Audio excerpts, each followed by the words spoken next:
এর বিনিময়ে আল্লাহ পাকের কাছে কোনো ডোনেটও করেনি।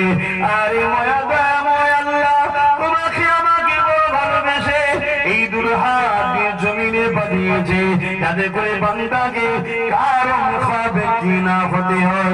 বান্দা এই দুই হাত দিয়ে নিজের কাজ করবে, বান্দা দুই হাত দিয়ে হালাল ইনকাম করবে, বান্দা এই দুই হাত দিয়ে গরিবকে সেবা করবে, বান্দা এই দুই হাত দিয়ে নিজের মা বাপের সেবা করবে, বান্দা বান্দি এই দুই হাত দিয়ে নিজের প্রয়োজনের কাজ মেটাবে।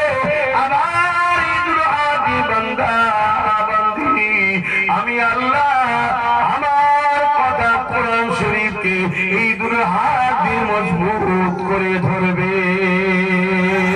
আরো জোরে বলুন সুবহান। এজন্যই তো আল্লাহ হাত দিয়েছে। বলুন আমাদের ঘরের ছেলেরা কোরআন ধরেন?